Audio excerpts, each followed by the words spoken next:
Selamat berjumpa kembali dalam pembahasan kita, di mana untuk pembahasan kita kali ini, topik yang akan kita angkat adalah yang berkaitan dengan strategi keuangan. Strategi keuangan ini sangat berkaitan dengan ketersediaan sumber, penggunaan, dan juga pengelolaan dana. Strategi keuangan ini akan lebih fokus pada penyelarasan antara manajemen keuangan dengan tujuan perusahaan, sehingga pada akhirnya nanti perusahaan akan dapat menikmati keuntungan strategis. Kalau kita berbicara tentang strategi keuangan ini, maka di dalam strategi keuangan mengandung beberapa komponen. Komponen-komponen yang ada di dalam strategi keuangan, di antaranya yang pertama yaitu keputusan pembiayaan. Kemudian komponen yang kedua yaitu keputusan investasi. Yang ketiga, keputusan dividen. Yang keempat yaitu komponen tentang manajemen modal kerja. Yang kelima yaitu manajemen arus kas, dan yang keenam yaitu pengelolaan pertumbuhan dan resiko. Nah, sebagaimana kita pahami sebelumnya, bahwa sumber keuangan perusahaan ini ada dua kelompok besar. Kelompok yang pertama adalah sumber keuangan eksternal. Sumber keuangan perusahaan yang bersifat eksternal ini terdiri dari modal ekuitas dan atau modal pinjaman. Modal kepemilikan ini dapat dikumpulkan dengan menerbitkan saham ekuitas ataupun saham preferensi. Sedangkan untuk modal pinjaman itu dapat dikumpulkan dengan menerbitkan antara lain surat utang, pinjaman berjangka, deposito publik, ataupun pinjaman-pinjaman lainnya. Ini adalah sumber keuangan eksternal perusahaan. Sumber keuangan berikutnya yaitu sumber keuangan internal perusahaan. Dana internal ini dihasilkan melalui retensi laba dan penyediaan depresiasi pada aset tetap perusahaan. Beberapa keputusan strategis yang sangat berkaitan dengan dana perusahaan, di antaranya yang pertama yaitu sumber dana jangka panjang, di mana sumber dana jangka panjang apa yang akan dimanfaatkan dan juga berapa jumlahnya. Kemudian yang kedua, yaitu tentang apakah perusahaan harus menggunakan kredit perdagangan.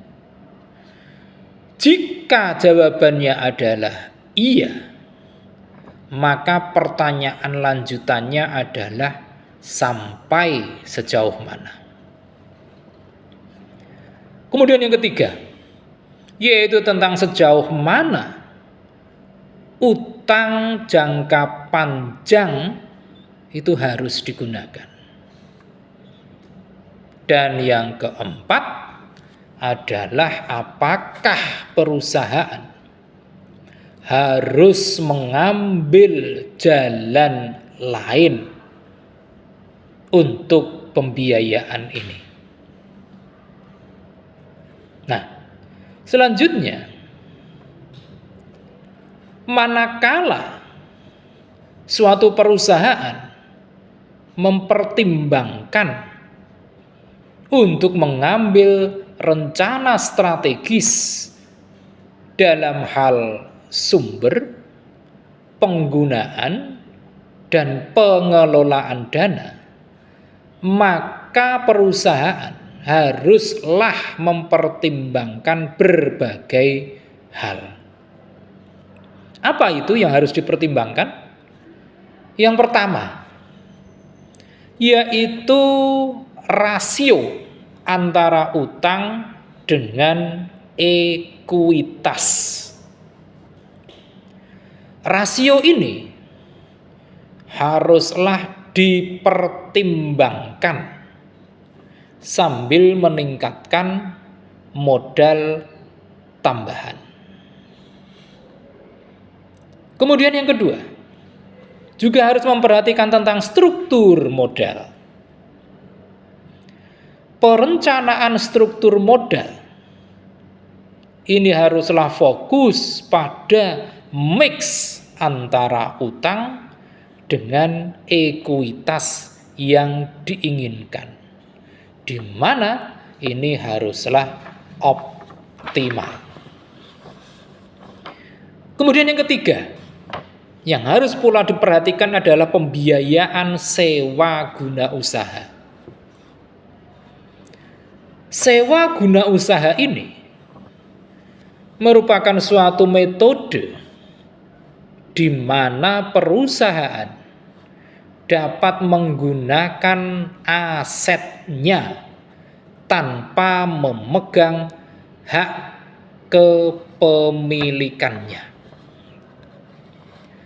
Jika biaya leasing itu ternyata lebih besar atau lebih tinggi jika dibandingkan dengan biaya pinjaman, maka tentunya akan jauh lebih baik untuk membeli aset dengan meminjam dana sesuai dengan yang diperlukan.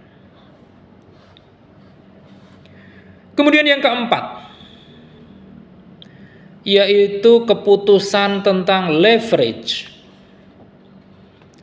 Leverage ini merupakan penggunaan sumber-sumber dana guna mendapatkan keuntungan dalam menjalankan bisnis dengan baik. Dan yang kelima adalah trading on equity.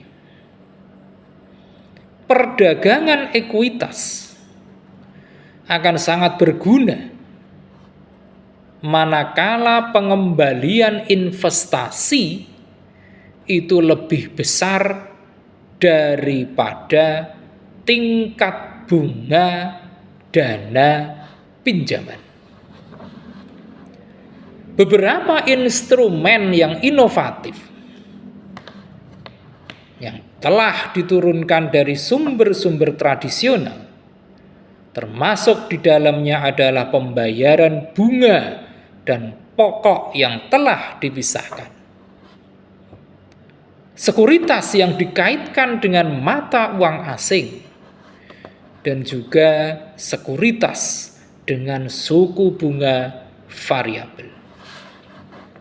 Ini adalah beberapa hal yang perlu diperhatikan manakala suatu perusahaan sedang mempertimbangkan untuk mengambil rencana strategis dalam hal sumber, penggunaan, maupun pengelolaan dana. Nah, selanjutnya adalah dalam rangka mengambil suatu keputusan investasi, maka perusahaan pun harus mempertimbangkan berbagai faktor. Faktor-faktor yang harus mendapatkan perhatian maupun pertimbangan utama dalam rangka kaitannya dengan keputusan investasi adalah yang pertama, yaitu hurdle rate. Hurdle rate ini merupakan suatu strategi investasi untuk memaksimalkan kekayaan perusahaan. Strategi ini memberikan tingkat pengembalian minimum atau tingkat batas yang harus diperoleh untuk mendapatkan keuntungan yang wajar. Kemudian faktor yang kedua adalah penjatahan modal. Penjatahan modal ini merupakan suatu kebijakan yang menetapkan batasan pada investasi yang direncanakan oleh perusahaan untuk tahun tertentu dengan berdasarkan kepada jumlah uang tunai yang tersedia. Kemudian faktor yang ketiga, yaitu faktor resiko. Dengan strategi keuangan yang baik dan hati-hati, maka strategi keuangan akan dapat memberikan pedoman yang lebih jelas tentang resiko yang mungkin saja bisa muncul. Nah, manakala suatu perusahaan merumuskan strategi investasi, maka juga harus mempertimbangkan berbagai faktor lagi. Apa saja itu yang harus diperhatikan? Yang pertama adalah jumlah dari investasi yang akan dilakukan. Kemudian yang kedua adalah yang berkaitan dengan tujuan dari portofolio investasi itu. Yang ketiga adalah yang berkaitan dengan pemilihan investasi, meliputi jenisnya, pemilihan industrinya, maupun pemilihan perusahaan-perusahaan. Kemudian yang keempat adalah yang menyangkut tentang waktu pembelian investasi itu. Dan yang kelima adalah identifikasi industri dengan potensi pertumbuhan. Nah, mungkin setelah kita memahami sedikit tentang strategi keuangan ini, kita pun merasa ingin mengetahui tentang bagaimana cara mengelola strategi keuangan bisnis yang baik. Kalau kita berbicara tentang cara mengelola strategi keuangan yang baik, maka kita bisa melakukannya dengan berbagai cara. Yang pertama, kita harus memastikan bahwa perusahaan memiliki dana darurat. Dalam hal ini haruslah dipastikan bahwa perusahaan memiliki simpanan yang cukup untuk berjaga-jaga jikalau terjadi dan muncul biaya-biaya yang sifatnya tidak terduga. Kemudian yang kedua, yaitu dengan memanfaatkan skor kredit perusahaan.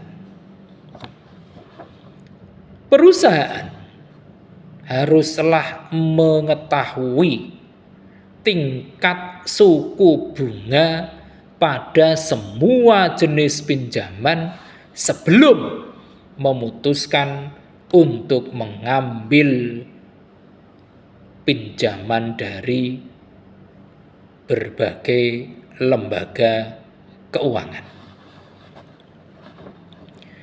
Kemudian yang ketiga,